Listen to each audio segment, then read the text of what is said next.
toda la Universidad Nacional del Litoral poniendo el foco ayer en Esperanza por lo que acontecía en la Escuela de Agricultura, Ganadería y Granja a raíz de un ítem que para muchos ni siquiera era un tema conocido, pero que como el rector definió que no sería más parte de aquello que estaba dentro de lo acordado en una paritaria de algunos años atrás, motivó que los gremios docentes estuvieran convocando la medida que se conoció en la jornada de ayer. El secretario de prensa de ADUL, Valdemar Ostak, nos acompaña en la noche de hoy para hacer referencia a este tema. ¿Cómo va? Hola, ¿qué tal? Buenas noches. Bueno, la medida tuvo mucha trascendencia, era incluso un ítem casi desconocido en el común de las discusiones por salarios. Sí, yo creo que en realidad, como vos bien lo planteás, era un ítem desconocido, es un ítem que está desde hace muchísimo tiempo en el salario de quienes trabajan en la escuela granja, tanto docentes como no docentes, y por eso creo que también fue la sorpresa, ¿no? Porque no nos imaginábamos puntualmente que iba a ser uno de los conceptos sobre los cuales se iba a aplicar un recorte. Y sobre todo, bueno, Pero entonces, sorpresa en el sentido de que el decano, el rector de la universidad, podía realizar algún tipo de recortes. ¿También estaba en ese sentido planteada la sorpresa? mira, si nosotros miramos lo que es los recortes que se han hecho en el resto de las universidades del país, la única universidad que planteó un recorte sobre los salarios es la Universidad Nacional del Litoral. El resto de las universidades, obviamente sabemos cuál es la situación, porque esto se inscribe en una situación mucho más amplia de crisis presupuestaria dentro de las universidades, que todos la conocemos, incluso lo hemos visto a partir de la movilización que tuvo lugar hace unas semanas atrás, pero es la única universidad que realizó un recorte sobre el salario. El resto de las universidades han recortado en servicios, han recortado tal vez en algunas cuestiones que tienen que ver, no sé, con la producción editorial de la universidad o con algún otro servicio que hace al funcionamiento. Por ejemplo, todos vimos las notas en los diarios con el recorte de la UBA a usar la luz eléctrica o a usar los ascensores. En el caso de la UNL, el recorte se planteó sobre lo salarial y específicamente en una unidad académica de la universidad que es la Escuela Granja. El resto de las unidades académicas no han tenido este recorte porque justamente ese adicional que se paga por zona no lo estaban cobrando. Pero entonces puede ser tan determinante este ahorro para la universidad. Yo creo que en términos, en términos reales, no. Y como planteamos nosotros desde ADUL, existían otras alternativas de recorte antes de ir por el lado salarial. Ahora, ¿ustedes reconocen que ya no es una escuela ubicada en un centro rural? La escuela Granja, el intendente mismo dijo aquí hace pocos días, está prácticamente en área urbana. Sí, ese es el... a ver, si nosotros vamos a lo que podríamos llamar en qué área está, lo ideal sería hablar de una zona periurbana. Una zona donde justamente tenemos el límite entre lo urbano y lo rural. Si bien catastralmente, como lo ha dicho el intendente y que evidentemente es el municipio quien lo fija, hoy por hoy ya alrededor de la escuela tenemos edificaciones y demás, también hay que hacer mención a que en el convenio colectivo docente el adicional no tiene que ver tanto con lo rural, sino que tiene que ver también con la zona desfavorable donde está funcionando esa unidad académica. Nosotros acá tenemos que tener en cuenta que, por ejemplo, si bien está próxima a la zona urbana, que eso es correcto, por ejemplo, no hay transporte para poder llegar hasta allí, de manera que quienes trabajan allí diariamente tienen que disponer de un vehículo y en definitiva tienen que recorrer una distancia de 7 kilómetros diariamente para poder llegar. Eso tiene un efecto negativo sobre el funcionamiento de la escuela, porque si uno compara lo que gana trabajando adentro de la ciudad, obviamente reditúa más que tener que poner un vehículo para ir a dar clases a una escuela donde hay que recorrer 14 kilómetros diarios. De manera que no tiene que ver solamente con la delimitación de si es zona rural o si es zona urbana. También tiene que ver con un conjunto de cosas que hace a esa situación de condición desfavorable donde se tiene que desarrollar la actividad.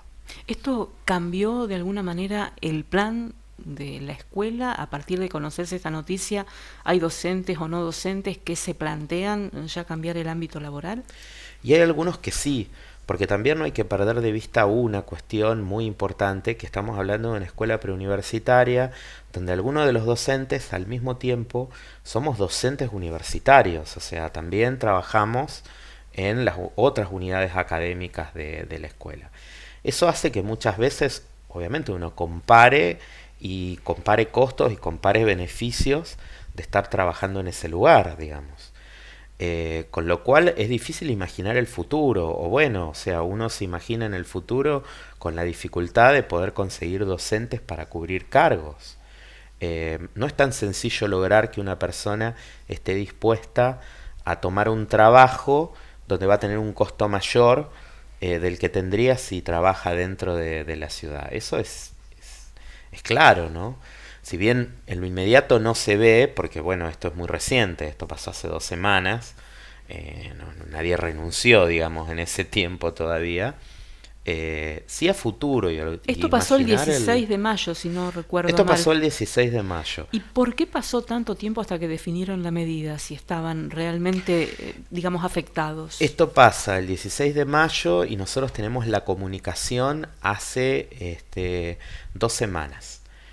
Inicialmente lo que se hizo fue un trabajo interno de asambleas que se desarrollaron en el lugar en la escuela. Se desarrollaron también reuniones justamente con la gestión de la UNL para conocer un poco mejor los argumentos, para conocer cuáles eran las propuestas alternativas, obviamente para poder acercar partes y conocer el planteo de cada una de las partes. Y bueno, cuando ya quedó instalado el conflicto, porque justamente desde la gestión desde la gestión de universidad se dispuso que no había posibilidad de marcha atrás en la resolución que había salido, sino que además se saca una resolución que instaura una suma fija no remunerativa y no bonificable, una suma fija en negro, como para tratar de compensar esto durante los próximos meses, de acá a diciembre. Sobre la base de esa propuesta, bueno, ahí ya se instaura el conflicto y evidentemente de ahí se decide recién ir a un paro. Es decir, se agotaron previamente en esas 2 semanas las instancias de diálogo y de negociación previas a justamente ir a un conflicto que es un conflicto local y que por otra parte tiene la gravedad de sumarse a un conflicto nacional que vienen sosteniendo todas las universidades del país. Los docentes que no están trabajando en la escuela, y como es un conflicto tan puntual, ¿no se sienten discriminados al no tener este ítem? En realidad hemos tenido una respuesta de mucha solidaridad de lo que son los docentes de las otras unidades académicas, sobre todo de los docentes preuniversitarios. Por ejemplo, ayer que se decidió la medida de fuerza en UNL por este conflicto específico, la escuela secundaria de UNL paró. Hubo también un nivel de acatamiento muy alto en la escuela industrial, que es la otra escuela preuniversitaria, en la escuela primaria de UNL y también en varias cátedras de lo que son las facultades. En algunas facultades más, en otras menos. Pero a nivel preuniversitario, que es donde el conflicto está anclado, tuvimos una respuesta de solidaridad muy grande al reclamo. Por una cuestión que creo que en las asambleas y en las reuniones que hemos tenido en los gremios quedó muy clara, que esto en realidad, como vos me preguntaste hace un ratito, si bien tiene un impacto en lo presupuestario, tampoco soluciona la cuestión presupuestaria de la UNL. Y sí, algo que nos preocupa es, comienza acá, pero no sabemos cómo va a continuar, digamos. Hablaste del conflicto salarial, que está de alguna manera como marco a todo esto, porque hubo un ofrecimiento para las universidades, pero no conformó la propuesta para los salarios docentes. Exacto, porque el ofrecimiento que hubo por parte del gobierno es el funcionamiento para los gastos logísticos de la universidad.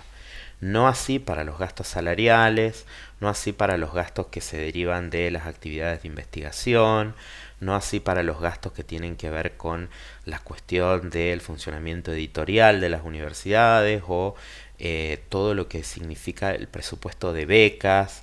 Es decir, lo que hemos tenido fue un ofrecimiento que más o menos equivale al 10% del presupuesto que habitualmente maneja la universidad, que son los gastos logísticos, es decir, tener en funcionamiento los servicios básicos para poder dar clases. Ahora, lo salarial sigue sin un abordaje, junto con todos estos otros conceptos que te voy mencionando. Por lo cual es un conflicto que sabemos que va a seguir, digamos, no es un conflicto que se agotó. Una reflexión sobre algo que se conoció con la marcha de abril de los universitarios.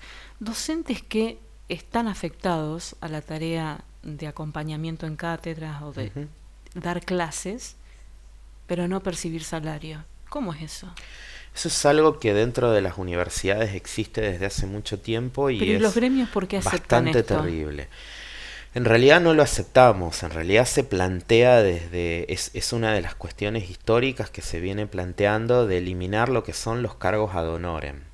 En muchas universidades existen cargos que en realidad, cuando uno los ve desde el punto de vista teórico o de cómo figuran, digamos, aparecen como cargos de ayudantías o aparecen como cargos de algún tipo de pasantía encubierta o alguna tarea de extensión vinculada a una tarea de investigación, pero que en realidad en la práctica, en función de la reducción presupuestaria, que no es un dato nuevo, porque esto también hay que señalarlo, digamos, las universidades vienen con problemas con de un reconducido de 2022. Por eso, vienen con problemas desde hace mucho tiempo.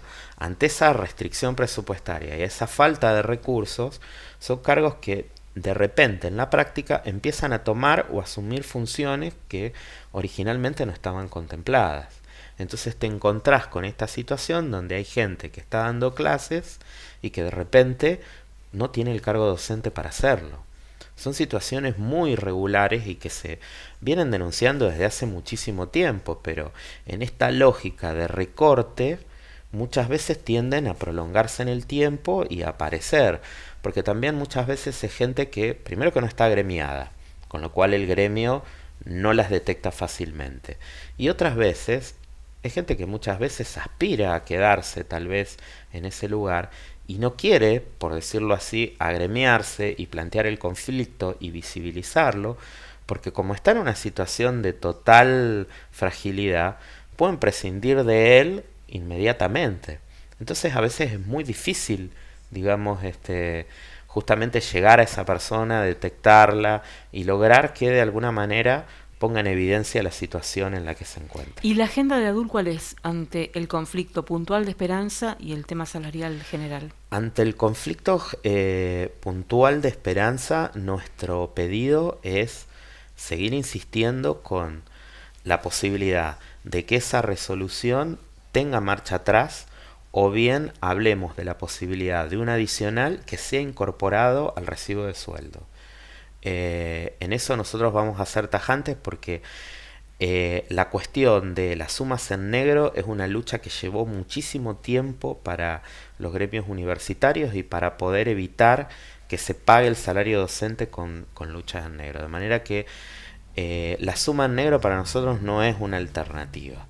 Sí, obviamente, mantenemos un canal de diálogo abierto para revisar la posibilidad de un adicional, pero en esas condiciones, no como una suma en negro como se está planteando, y de parte hay que decir como una suma en negro con fecha de vencimiento, porque en diciembre se termina. ¿Y el otro tema? Y el conflicto salarial es seguir insistiendo, seguir manteniéndolo. Nosotros estamos dentro de hoy por hoy lo que se llama el Frente de Universidades Nacionales, que de alguna manera unifica unifica lo que es la lucha y el reclamo por justamente mejorar la cuestión salarial. Gracias por haber estado acá. No, gracias a vos por el espacio.